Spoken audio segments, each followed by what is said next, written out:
Itadori vs Sukuna is the culmination of Jujutsu Kaisen after Gojo vs Sukuna. A battle we've always been waiting for is finally happening. Here we'll only see the moments when Yuji is the protagonist in the fight against Sukuna, until the end. The battles he only takes part in are already here on the channel. And if you're curious, follow me, leave your like. Itadori vs Sukuna takes place with Yuji and Higuruma falling from the sky in front of the King of Curses. Here Yuji acts as support for Higuruma's Executioner's Sword plan. To watch this full battle we have a specific video here on the channel. After Higuruma almost kills Sukuna, he collapses after having his torso sliced off, declaring that he has played his part.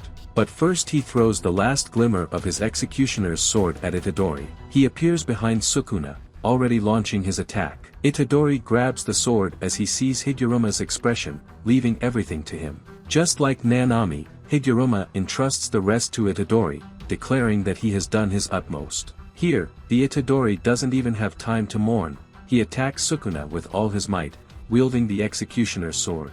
At the same time, he declares that he is a Jujutsu wizard. But Sukuna simply dodges the attack. Then Itadori sees that the Executioner's Sword has disappeared. This could mean the Higuruma's death. The Sukuna lunges forward with numerous punches that Itadori defends himself against. But he ends up being blown away. Sukuna then throws his cuts at the Itadori's face. Even though he tries to block, he barely succeeds and ends up hurting himself. Here Sukuna notices that his dismantled Jinmu is gone with Higuruma's death, and that Itadori's abdomen has completely recovered. Sukuna realizes that they are taking the wounded so that one of the sorceresses can use her reverse technique on them. But he knows that the reverse technique on others is weaker than when used on himself, so he concludes that the Itadori has learned the cursed reverse technique. Sukuna reflects that even though he has improved, the main course to be served must be the cursed boy, the Yuta. Thoughtful, Sukuna wonders why he is so angry, while Itadori notices that Sukuna is lost in thought. Sukuna thinks he's angry about Higuruma's death, but he's never needed anyone to fill his fulfillment. She talks about how she eats when she wants, kills when she's annoyed and plays with the fun ones. Then he comes to the conclusion that he's going to do this until he dies, because that's how people are to him. He also declares that this is his way and that if others can't measure up to it, that's their problem. But he knows that the sorcerer's ideal, at that moment, is to kill Sukuna. He wonders why the ideas of these sorcerers irritate him, since they are the same ideas that the sorcerers of 1,000 years ago had. Facing the Itadori, he wonders if it is his self that has changed, but he realizes that the boy in front of him is to blame. Having shared the same body, Sukuna knows that Itadori has unshakable ideas. But knowing that weak people like that can stand up to him with willpower and a few ideals makes him completely disgusted. He laughs because he knows he's too good and doesn't need ideals. On the contrary, he hates them. So this time, Sukuna decides that he's going to smash Itadori's ideals to pieces. At this point, a new rule is established and the Tengen appears in front of Sukuna. Now the person responsible for activating assimilation with the Tengen is Fushiguro Megumi, i.e. Sukuna.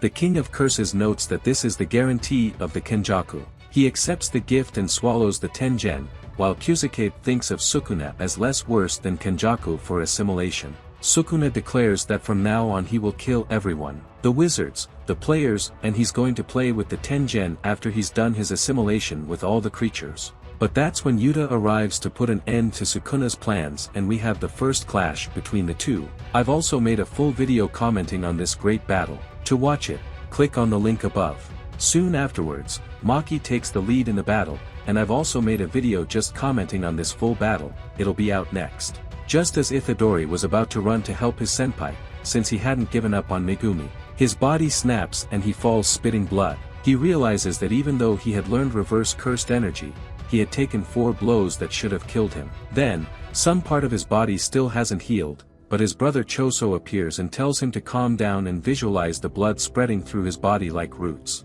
Something like visualizing the outline of his body formed by blood vessels. While he recovers, Maki and Kyuzuke are defeated. Laru and Miguel show up to entertain Sukuna while all the wizards recover. Itadori is the first to recover, and he comes at Sukuna from above, but Sukuna blocks him. On his knees, Sukuna asks why Itadori is still there. Here it is revealed that in order for Sukuna to cast the cut that cuts through the world, he needs to perform the Enmatan seal, as well as recite the chant and point in the direction with the palm of his hand. This, after his battle with Gojo, when he needed a binding vote to cast his world-cutting cut. Facing Sukuna, Itadori notices that one of the king's arms has been torn off. The next moment, we see that it was Maki who ripped it off after returning to battle even after receiving a black flash. At this moment when Sukuna is cornered, Itadori has the false impression that they can finally beat a weakened Sukuna, but only to see Sukuna launch another black flash at Laru, which caused him to recover his reverse cursed energy.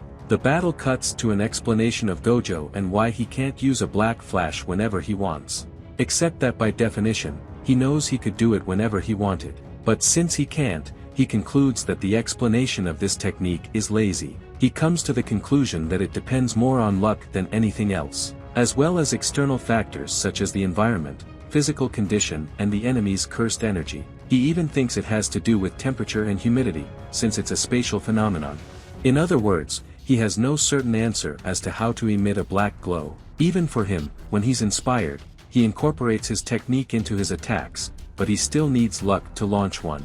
Besides, Nanami holds the record for the most consecutive black glows. But if we're talking about the number of glows, Gojo is still above, since he finishes his battles before using this technique consecutively. Returning to the battle, everyone faces an invigorated Sukuna and realizes how bad things can get from here. Choso and Maki are the first to attack, each in a different direction. Itadori tears off a railing and runs towards the Sukuna. He pins the Sukuna against the wall while Choso jumps on top, readying his piercing blood.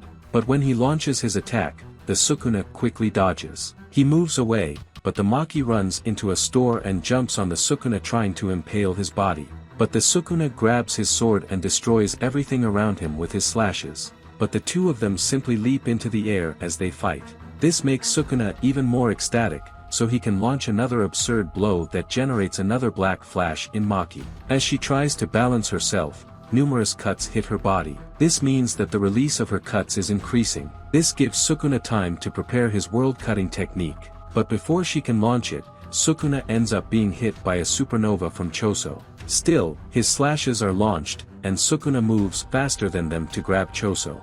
He ends up being thrown against the wall, to be the next victim of another of Sukuna's black glows, his fourth blow. But before being hit, Choso reduces the damage by creating a blood barrier to protect himself from the impact. That's the cue for Itadori to throw a punch and send the king away. Choso holds up something and hands it to Itadori, trusting that his brother's blows will continue to weaken Sukuna. Itadori throws a knee, but Sukuna defends himself. He grabs Itadori and tries to throw him to the ground, but Itadori clings to Sukuna and does the piercing blood position. As Itadori still can't use convergence, Choso condenses the blood for him. Itadori then launches his piercing blood attack, which grazes Sukuna's face. Sukuna hits back with a slash at Itadori, and the two of them move away from each other. Here, Itadori prepares an absurd attack that could result in a black glow, but Sukuna sensed this, as did Mahito in Shibuya, and would dodge. Except that Laru's technique draws Sukuna's attention elsewhere, which allows Itadori to hit him with a black flash. Here Itadori unleashes his potential with a single attack. Through the scattered black sparks, Itadori Yuji finally awakens. Here we get a little flashback of Sukuna revealing that Itadori is the spawn of Kenjaku. But Yuram says she noticed that he looked like an empty shell yielding the essence of Sukuna himself. Sukuna reveals that Itadori's father is possibly a reincarnated fragment of himself, since Sukuna was born as a twin but consumed his brother because of his own hunger. He states that Yuji was created not only as a player in the migration, but also to seal his fingers and ensure his strength as a vessel. Then, Yuram comes to the conclusion that Itadori may have a latent potential as strong as Sukuna himself. Back in the fight, Sukuna and Itadori come face to face. They start exchanging blows until Itadori manages to dodge Sukuna's fists to launch another black flash right at him. As Sukuna deflects his arm, here comes Itadori's second black flash, this time to the shoulder. The two face each other once more, before Sukuna throws Itadori away. As Sukuna approaches to attack, Yuji grabs a pillar and we can see that it has been cut in two. Sukuna then notes that he can use this, while it is explained that Itadori has two cursed techniques. Blood manipulation in Sukuna's shrine, while he grabs part of the pillar and throws it towards the king. But Sukuna simply slices through the whole pillar, while Yuji reaches in and grabs his foot. Itadori even tries to cut off Sukuna's leg, only to be hit by more cuts from him. But these superficial cuts can't stop the advancing Itadori boy, who hits his third black flash right at Sukuna. Sukuna notices that his technique on the Itadori doesn't have much effect, but his attacks resulting in black flashes are dangerous. Sukuna notices another sorcerer, this one Ino already preparing her cursed technique. She launches a dragon that hits Sukuna and traps him against the wall, but the dragon ends up being sliced by Sukuna. But Ino takes this opportunity to attack Sukuna with the Nanami weapon. This distraction gives Itadori enough time to prepare his next attack. He then launches his fourth black flash in a row, which Sukuna even tries to block. Then he's sent away while wondering if Itadori is planning to launch flashes until he reaches his level. On the ground, Ino apologizes to the Nanami, but declares that she has already done too much in a battle far beyond her level. Sukuna destroys the ground to destabilize Itadori. Then he throws a punch that Ino manages to block, but it ends up being cut by Sukuna's technique. He throws the king against the wall. While Sukuna continues to throw his cuts towards Itadori, he completely ignores these attacks. Itadori advances once again, preparing another attack. He launches his fifth black flash at Sukuna. He reacts by grabbing and slicing Itadori's face with his technique. But once again, Itadori just ignores him and prepares to launch his sixth black flash right at the king. Angrily, Sukuna calls Itadori a damned brat. This leaves him vulnerable to being hit in the face by Nanami's tool. This opens up another gap for Itadori to launch his seventh black flash at Sukuna. Here, we are told that after 2 black flashes, Sukuna should have been able to heal his arms and kill all the sorcerers. But he couldn't because of the 7 black flashes from the Itadori that hit the border between Sukuna's soul and Megumi.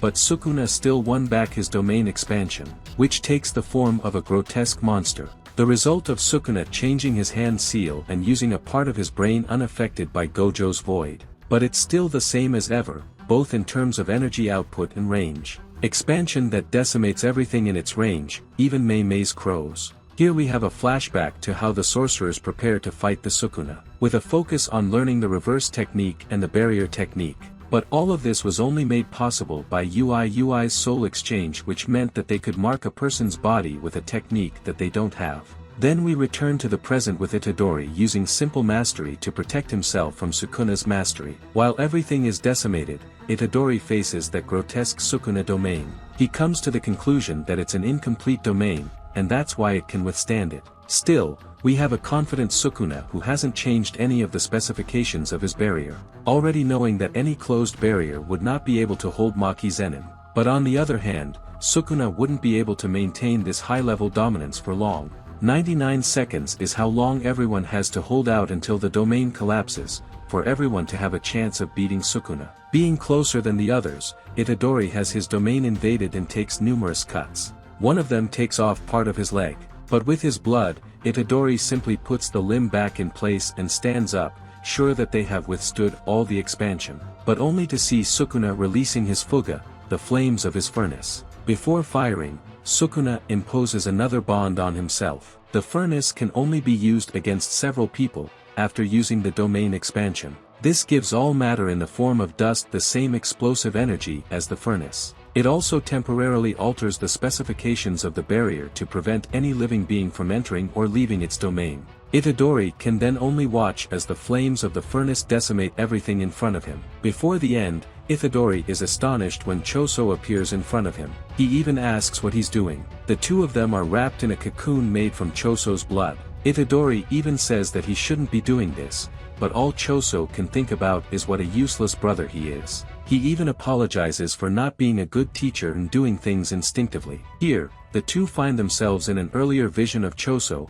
where he declares that younger brothers will always surpass older ones. But Yuji declares that this is no reason for him to leave. Choso then apologizes for leaving Itadori alone once again. But he is surprised when Itadori says that Choso was there when he needed him most. Then he realizes that even for a short time, they all managed to be together and not feel alone. All charred up, Choso thanks Itadori for being his little brother, while Itadori also thanks him for all his support like a real big brother. When the capsule finally breaks apart, Itadori finds nothing but destruction in none of his friends. The only one standing in front of him is Sukuna, and the whole situation is starting to shake his emotions, even though he has already declared himself to be just another cog in the system. But at the same time, another of Itadori's brothers enters the battlefield. This is Tadu, who has finally returned, while Sukuna is the other to also appear from the shadows in front of the two. Tadu says he's sorry. This is because he couldn't save Itadori and Choso with his technique, but he declares that everyone else is probably fine. A statement that makes Itadori feel better about concentrating on the battle, since that's all he can do right now. So the two of them team up to fight a Sukuna, at a time when he can't use his cursed technique. Here, Tadu reveals his renewed Boogie Woogie with a cursed tool. When he touches this tool, he can activate his technique 50 times in a single second. This makes the three of them change places continuously like a roulette wheel. When Tadu stops touching this tool, Sukuna is right with Itadori in front and Tadu behind. But when he touches it again, Sukuna ends up getting hit in the face and punched by Itadori. While Sukuna is being beaten, it's revealed that Tadu reduced those 50 moves to increase the range of his technique and thus managed to save everyone from the expansion of Sukuna's domain. As the three of them face each other, Sukuna declares that Tadu is the most difficult sorcerer to deal with, even more so after the expansion. Sukuna walks away as the sorcerers chase him across the battlefield, but Tadu switches places with Sukuna and prepares another two-handed strike, only for the king to leap into the air to dodge it. Tadu is amazed that Sukuna can jump in the air, but knowing this also gives him an advantage. From above, Itadori throws a stone with cursed energy at Sukuna. He switches places with the stone with Tadu's help, and launches a flying kick at Sukuna. He continues his attack on Sukuna, but the king grabs his head, just as he's about to throw him away. Tadu notices and switches places. Then they continue exchanging while Itadori lands numerous punches on Sukuna. The three of them come face to face as if they were in the grip of Tadu's Boogie Woogie. Sukuna realizes that it is essentially impossible to adapt to the technique, but he can still predict the switch. When Tadu switches again, Sukuna receives another punch from Itadori and ends up being sent flying away. Sukuna realizes that Itadori is more focused, but also that this is when he's going to bluff. So he prepares his attack to hit him now, while Itadori also prepares his attack. Here, Sukuna sees one of Mei-Mei's crows, so he thinks the exchange will be with one of them, and turns to attack. But when Tadu uses his technique, there is no exchange, which leaves Sukuna with his back to Itadori. Then he takes another black flash. It continues its attack and goes through Sukuna's chest. With a demonic look on his face, Itadori faces the king and screams as he gives his all to the attack. Sukuna then plans to activate his domain expansion again,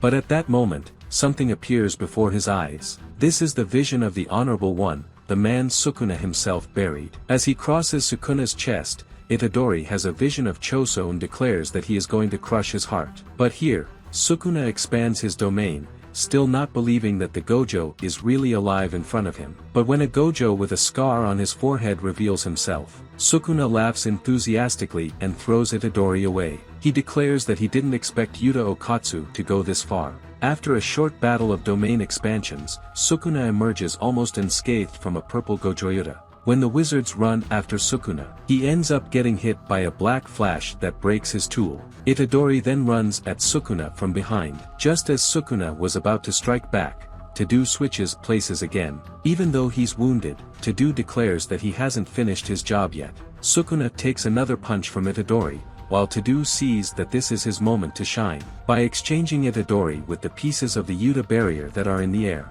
Itadori switches places so many times that he seems to create countless clones around Sukuna. Then he touches the Sukuna's torso with his hand, to launch his carving at the edge of the soul between Sukuna and Megumi. At the same time, he declares that he will do this as many times as necessary. Sukuna steps back, realizing that Itadori has vowed to make his cuts effective against his soul. He spits out countless fingers after this attack, but ends up swallowing them all back. When Sukuna jumps onto a building, Itadori destroys him with his slashes. When he falls, Itadori prepares his next attack, but the king leaps into the air and appears behind him. To launch his attack against Itadori, Sukuna realizes that if he doesn't get hit anymore, everything will be fine. Still enveloped in various particles, Tadu plans to use his switch once more. But when he switches and the three don't change places, Sukuna believes it didn't work. But this exchange wasn't between the three of them, it was to bring Kurosurana to the battlefield. As a final card, she throws a Jacob's ladder right at Sukuna. While being hit, Sukuna breaks the ground to get free. He jumps between the boulders until he finally reaches Kurosurana. As she tries to dodge, Sukuna appears behind her. He prepares his attack after declaring that she is weakened after losing her arm. Sukuna launches another black flash, but Tadou throws herself in front of the attack, and ends up taking all the damage. This action makes Sukuna happy, as he declares that Tadou is a true Jujutsu wizard. The two are then sent away, when Sukuna turns his attention to Itadori, as he is the only one left standing in the battle. He is astonished to see that Itadori has followed him inside Jacob's ladder. Itadori punches Sukuna once more, then grabs his feet and throws him to the ground. The impact of this attack destroys a building, but Sukuna manages to stay on his feet. Itadori attacks from the top with his grapple, but Sukuna dodges. After that, he throws several cuts that Itadori dodges. He then lands another punch to his face. With his cursed technique back, Sukuna advances confidently. He launches another attack, which Itadori defends against. But it was just a distraction from being hit by Sukuna's other two arms. He hits Itadori with a knee, and is confident that he can win without taking any risks. Then Itadori destroys the floor to destabilize the king, but Sukuna continues to dodge his unraveling time after time. He knows that this technique, which hits the barrier between his soul and Megumi's, is fatal for a reincarnated person. Sukuna continues to play with Itadori, while realizing that this technique is useless if it doesn't hit. But he is astonished by what he sees next. Itadori finally expands his domain, to have the guaranteed hit of his technique assigned to the barrier. By exchanging with Kusakabe, Itadori has learned the main fundamentals of barrier techniques. The two are then transported to a train station. A smiling Itadori calls the Sukuna for a ride. Unbelieving in with Itadori's appearance, Sukuna doesn't understand what's going on. Afterwards, Sukuna and Itadori have a long conversation, with Itadori showing everything he liked to do as a child. And even though Sukuna asks if this is his domain, Itadori can't say. Itadori says that the whole conversation was to see if Sukuna understood the value of a human life. But the king declares that he doesn't feel anything, he even understands but still doesn't feel anything. Itadori is saddened to hear this, but Sukuna adds that he is only shocked by his cowardice. Here Sukuna realizes that Itadori is feeling sorry for him, and not really saddened by his response. He even asks if Itadori is offering him pity. This is answered in the affirmative. Itadori declares that he can kill Sukuna, but if he frees Fushiguro and returns to his body, he will spare his life. This statement makes the king pistol-packed, and he declares that not only will he slice up Itadori for it, but he's going to massacre everyone he considers valuable in front of his eyes, just to prove that their values are garbage in the eyes of the king of curses.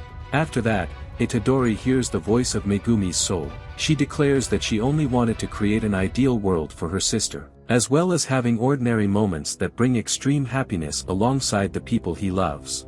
Itadori declares that he didn't understand his grandfather's decision not to treat cancer in its early stages. But after entering Jujutsu school, he began to empathize with people's decisions in unavoidable realities. So he declares that he can't ask Megumi to go on living. Back in battle, Sukuna uses the hollow wicker basket to protect himself from domination. The two come face to face, with Sukuna declaring that he wants to destroy and rebuild part of his brain to get his technique back, even if it's risky. By maintaining the basket hand seal, Sukuna manages to keep fighting without being hit by the guaranteed hit.